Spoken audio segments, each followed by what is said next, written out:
सो दोस्तों ये एक ऐसा टॉपिक है कि जो बहुत सारे बच्चे स्किप करते हैं, पर प्रदीप की 11th 12th एकेडमी को फॉलो करने वाले बच्चे बिल्कुल भी कोई पार्ट स्किप नहीं करते, क्योंकि 11th के हर बेसिक को बहुत अच्छे से फोकस करते हैं, क्योंकि 12th में बहुत अच्छा मार्क्स स्कोर करना है। सो गाइज बहुत अच्छी तरीके से देखना, इसके अंदर हम लोग average velocity, instantaneous velocity, average acceleration, instantaneous acceleration, ये सभी टॉपिक कवर करने वाले हैं, और साथ में हम उसके मैग्नीट्यूड एंड डायरेक्शन को भी कवर करेंगे। और एक वीडियो में ये सभी चीजें आपकी हो जाएगी, जो बहुत अच्छे से 1-2 बार प्रैक्टिस करके आप चीजें कंप्लीट कर सकते हो। एंड गाइज अगर नए हो तो प्लीज चैनल को सब्सक्राइब करके अपना प्यार एंड सपोर्ट दिखा सकते हो। डिस्क्रिप्शन में आगे का कंप्लीट प्लेलिस्ट दिया हुआ है, उसको फॉलो करके आगे की स्टडी कंटिन्यू जारी रख सकते हो। और डिस्क्रिप्शन में ही गाइस टेलीग्राम भी दिया हुआ है, टेलीग्राम को ज्वाइन करके रख लो। जो चीजें हमें लगती है वो चीजें हम आप तक इस टेलीग्राम के थ्रू भेजते हैं, तो टेलीग्राम 11th स्टैंडर्ड का सेपरेट है। So guys motion in 2 dimension के अंदर हम सबसे पहले हम लोग एवरेज वेलोसिटी फाइंड करेंगे। सो गाइस ऑब्जेक्ट का पोजीशन पहला इधर है, देन इसके बाद में इधर है। अब सिंपल सी बात है, ऑब्जेक्ट का पोजीशन विद ओरिजिन हम लोग लेते हैं रेडियस वेक्टर। किससे लेते हैं? Radius vector. अब सिंपल सी बात है, अगर 2 डायमेंशन की बात कर रहे हैं तो एक्स और वाई डायरेक्शन में क्या पोजीशन होगा वो दोनों हम लिखेंगे।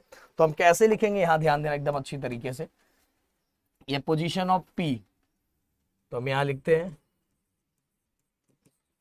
Position of P. अब देखो विद ओरिजिन के साथ इसका रेडियस वेक्टर क्या है? R1 bar. बट हम 2 डायमेंशन की बात करें तो इसको हम दोनों एक्स एक्सिस और वाई एक्सिस को कोऑर्डिनेट दोनों में लिखेंगे।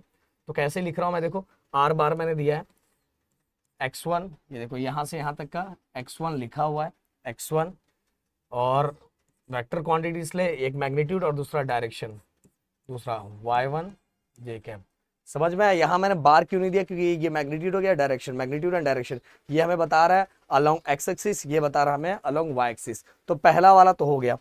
अब गाइस ऑब्जेक्ट यहां जब है क्यू पे, तो इसका ओरिजिन के साथ देखो रेडियस वेक्टर कितना दिखाई दे रहा है? R2 बार दिखाई दे रहा है।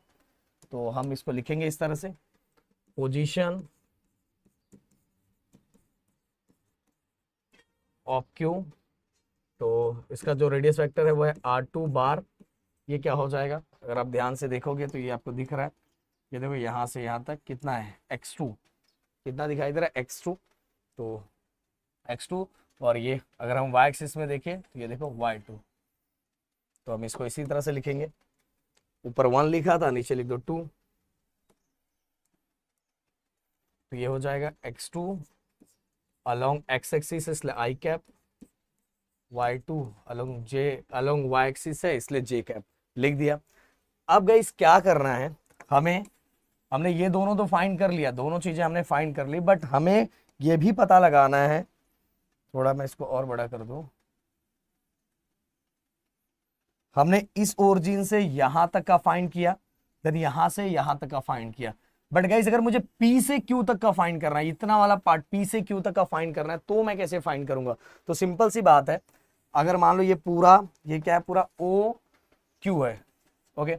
एंड ये वाला जो पार्ट हमने फाइंड किया, ये वाला देखो, ये वाला O और P, ये इतना पार्ट। बट हमें अब क्या फाइंड करना है? ये वाला पार्ट, ये हमें फाइंड करना है, ये वाला पार्ट फाइंड करना है। तो हम क्या करेंगे, अगर ये पूरे पार्ट में से, ये पूरे वाले पार्ट में से इतना वाला पार्ट अगर माइनस कर देते हैं तो हमें ये वाला पार्ट मिल जाएगा ना। मतलब कहने का मतलब ये पूरे रेडियस वेक्टर में से ये वाला रेडियस वेक्टर अगर हम निकाल देते हैं तो हमें ये रेडियस वेक्टर मिल जाएगा, ओके। मतलब ये पूरे रेडियस वेक्टर में से ये रेडियस वेक्टर निकाल दिया तो हमें P और Q के बीच का पोजीशन मिल जाएगा। तो चलो उसको भी ऐसे ही फाइंड कर लेते हैं, सिंपल सा। देखो कैसे, पोजीशन ऑफ PQ, कैसे?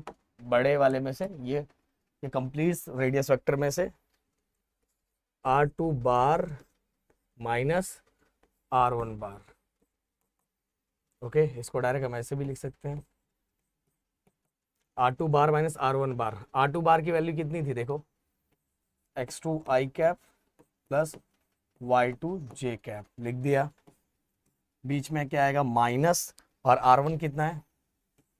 देखो x1 i cap plus y1 j cap, हो गया। अब बस यहाँ एक छोटा सा चेंज करेंगे, i वाले को एक साथ रखेंगे और j वाले को एक साथ रखेंगे।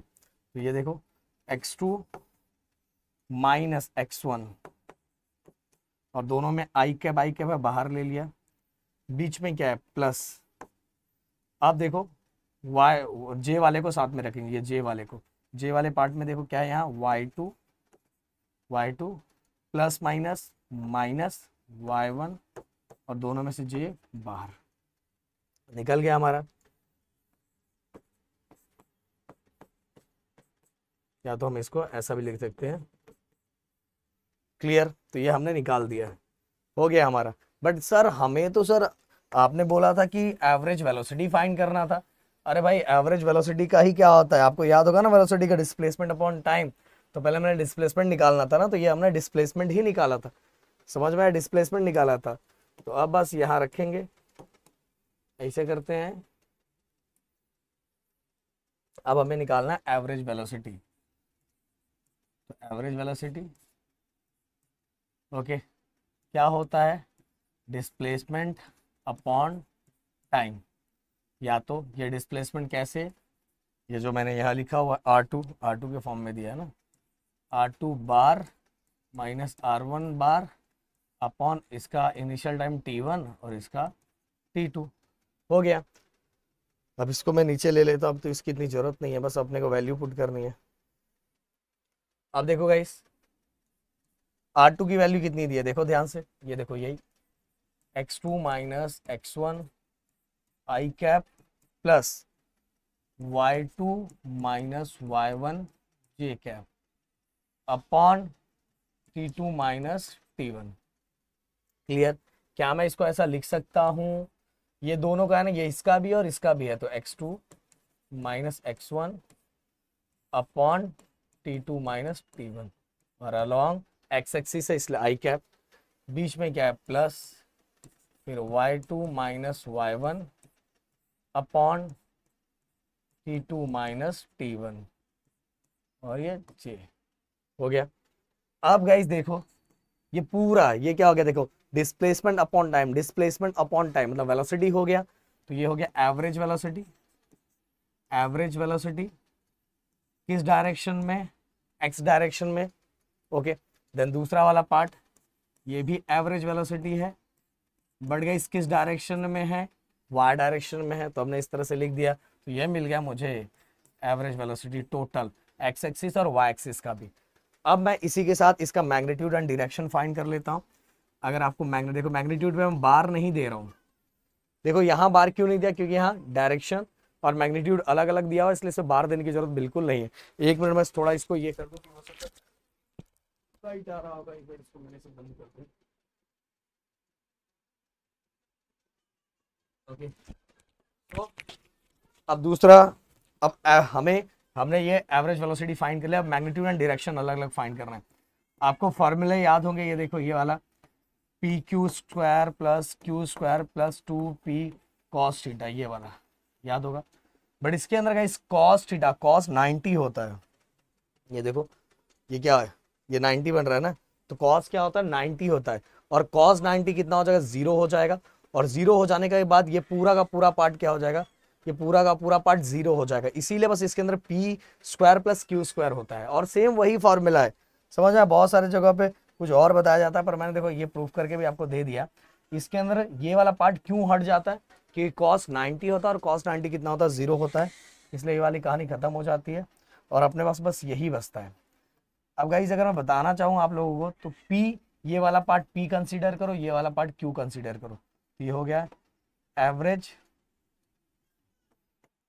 इसमें डायरेक्शन लिखने की जरूरत नहीं है, समझ में आया, डायरेक्शन लिखने की जरूरत नहीं है, ये I और J लिखने की जरूरत है, क्योंकि हम मैग्नीट्यूड फाइंड कर रहे हैं। एवरेज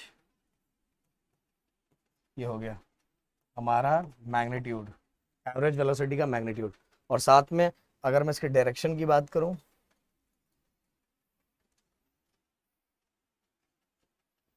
तो डायरेक्शन के लिए आपको याद होगा tan थीटा, ऊपर हम लिखते हैं y वाला पार्ट और नीचे लिखते हैं x वाला पार्ट।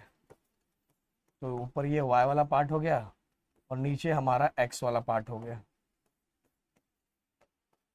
तो हो गया, हमने एवरेज वेलोसिटी का सब कुछ फाइंड कर लिया। तो इसका एक स्क्रीनशॉट ले लो, फिर हम बढ़ते हैं आगे वाले इंस्टेंटेनियस वेलोसिटी की तरफ।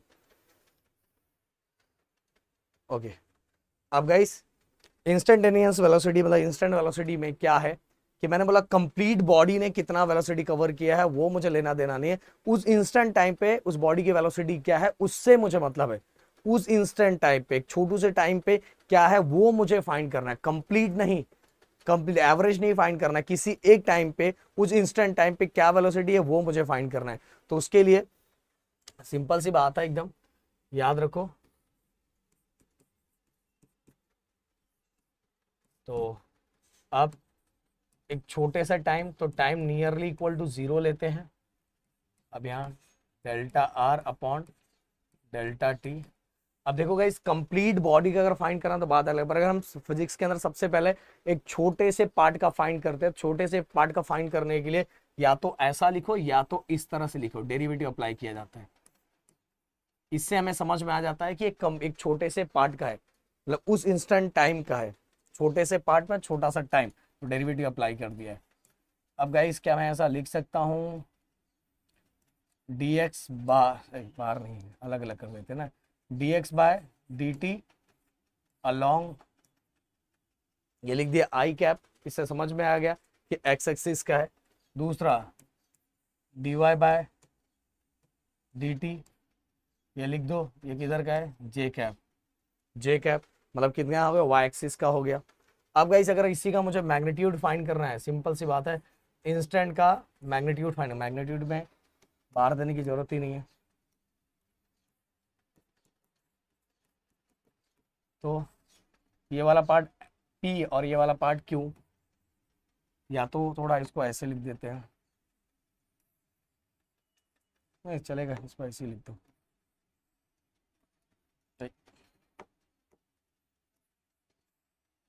तो ये वाला पार्ट P और ये वाला पार्ट Q, dx, ये क्या हो रहा है यार, तो dx बाय dt का स्क्वायर, ओके चाहिए तो यहाँ x और y ऐसा लिख सकते हो जिससे आपको समझ में आए, प्लस dy बाय dt, ये हो गया मैग्नीट्यूड हो गया। अब डायरेक्शन की बात अगर मैं करूँ तो tan theta which is equal to tan theta, ये वाला पार्ट ऊपर dy बाय dt और ये वाला पार्ट नीचे, ये हो गया हमारा magnitude and direction instant velocity का। दोनों चीजें हमने फाइंड कर दी गाइस, और बहुत अच्छी तरीके से फाइंड किया। तो अब हम चलेंगे एक्सेलरेशन की तरफ, फटाक से इसका एक स्क्रीनशॉट ले लो। तो गाइस अगला एवरेज एक्सेलरेशन, एवरेज एक्सेलरेशन की अगर मैं बात करूं तो सबसे पहली बात तो मैं ऐसा लिख देता हूं एवरेज एक्सेलरेशन। और एक्सेलरेशन के लिए आप सभी को पता है कि हमारा जो फॉर्मूला बनेगा वो क्या बनता है, rate of change of velocity पर एवरेज है, इसीलिए हम क्या करना पड़ेगा, v2 minus V1 upon t2 minus t1, ये लिखना पड़ेगा। तो मैं ऐसा लिख देता हूँ v2 minus V1 upon t2 minus t1।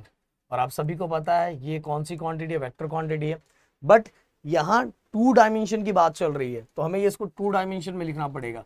तो कैसे लिखेंगे, देखो v2 x minus v1 x upon t2 minus t1, और ये पूरा कौन से डायरेक्शन में लिख दिया आई। देन दूसरा, अभी x वाला हमने लिख दिया, y वाला सेम ऐसे v2 y minus v1 y upon t2 minus t1, और कौन सा i हो गया, j कैप। समझ में आया, ये हो गया हमारा x एक्सिस वाला और ये हो गया y एक्सिस, x एक्सिस में वेलोसिटी और y एक्सिस में वेलोसिटी। ओके, अब ये क्या हो गया, देखो rate of change of velocity, average velocity, average time, average velocity, average time क्या होता है, एक्सेलरेशन। तो हम ऐसा लिखेंगे average acceleration, okay average acceleration कौन से डायरेक्शन में, आई डायरेक्शन मतलब एक्स डायरेक्शन में सॉरी, और दूसरा average acceleration in Y direction, Y direction मतलब जे, एवरेज एक्सेलरेशन लिख दिया। देखो आ गया ना, देखो total velocity upon total time, तो हमारा हो जाएगा average acceleration in Y direction, दोनों चीजें हमने लिख दी और ये मिल गया हमारा टोटल एवरेज एक्सेलरेशन। अब गाइस ये वाला पार्ट मेरे लिए p हो गया, ये वाला पार्ट मेरे लिए q हो गया। अब मुझे अगर magnitude average acceleration magnitude find करना है तो बहुत सिंपल है, ये p है तो मैं इसको स्क्वायर, ओके चाहिए तो एक्स ऐसे लिख दो। दूसरा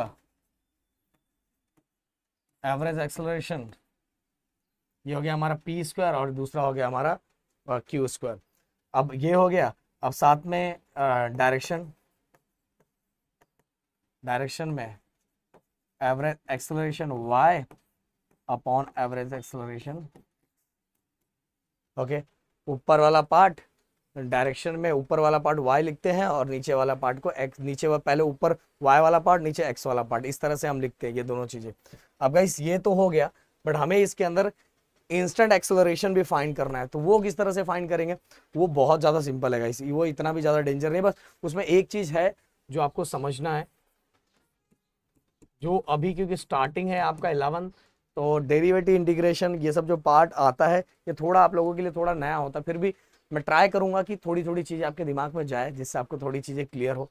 सो अब देखो ये किस तरह से मैं लिख सकता हूँ, इंस्टेंट है, मतलब छोटा सा कंप्लीट एक्सेलरेशन की बात नहीं चल रही, एक इंस्टेंट टाइम का चल रहा है, इसीलिए हम नियरली टाइम कितना लेते हैं, limit t equal to 0, nearly equal to 0 लेते हैं। अब वेलोसिटी अपॉन टाइम एक्सेलरेशन का आपको पता ही है। अब मैं इसको इस तरह से भी लिख सकता हूँ डेरिवेटिव की फॉर्म में, सही बात है। अब गाइस इसी को हम डिवाइड कर देते हैं d/dt। अब v कौन से डायरेक्शन, x डायरेक्शन, देन इसके बाद दूसरा y डायरेक्शन, ये देखो y डायरेक्शन और j कैप, इसको हमने x डायरेक्शन में एक बार लिखा, फिर इसको हमने किस में लिखा, y डायरेक्शन में लिखा। यहाँ एक चीज आपको करना है, क्या करना है वो ध्यान दो, d/dt देखो मैंने लिख दिया d/dt, बट ये देखो ये जो वेलोसिटी दिखा रहा है, वेलोसिटी का फॉर्मूला क्या था, displacement upon time, displacement upon time होता है ना, तो हमने ये जो इसको डिफरेंशिएट किया, फिर से हमें ये वेलोसिटी को फिर से अगेन डिफरेंशिएट करना रहेगा, तो वेलोसिटी का क्या लिख सकते हैं हम, अब हमें क्या इंस्टेंट वेलोसिटी पूछा है ना, इंस्टेंट वेलोसिटी है ये, तो हमें इस पे भी क्या लगाना पड़ेगा, डेरिवेटिव लगाना पड़ेगा, तो dx/dt। और ये सब कहाँ हो रहा है, ये सब हो रहा है हमारा i मतलब x डायरेक्शन में। अब दूसरा इसको थोड़ा ऐसा लिख देते हैं,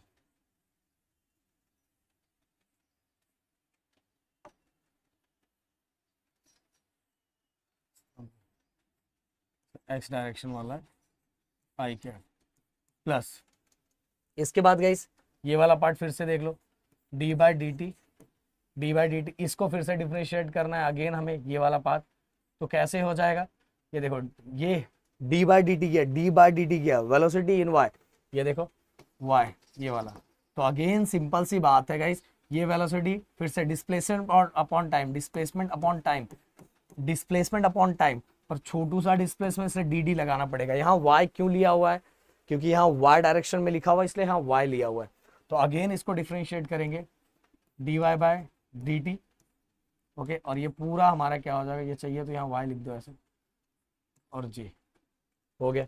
अब इसको एक साथ हम कंपाइल कर सकते हैं, d स्क्वायर हो गया d²x और 1dt अगेन dt स्क्वायर, और ये सब हमारा क्या है इन x डायरेक्शन प्लस, और दूसरा d स्क्वायर और ये हो गया dt स्क्वायर, और ये सब हमारा क्या है y डायरेक्शन, ओके। तो ये हमने लिख दिया, पूरा काम खत्म हो गया, कोई टेंशन ही नहीं है। अब गाइस ये देखो ये हमारा हो गया p वाला पार्ट और ये वाला हो गया हमारा q वाला पार्ट, तो ये हमने इंस्टेंट एक्सेलरेशन तो फाइंड कर लिया, बट अब हमें फाइंड करना है इसका मैग्नीट्यूड एंड डायरेक्शन, फाइंड करना है। तो मैग्नीट्यूड के लिए आप सभी को पता है ऊपर से बार हट जाएगा, ये पूरा पार्ट हमारे लिए p d²x dt स्क्वायर, ये पूरा पार्ट हमारे लिए p और ये पूरा पार्ट हमारे लिए क्या हो जाएगा q, ओके। और दूसरा अगर मैं दूसरे पार्ट की बात बोलूं डायरेक्शन की, तो डायरेक्शन टेन थीटा,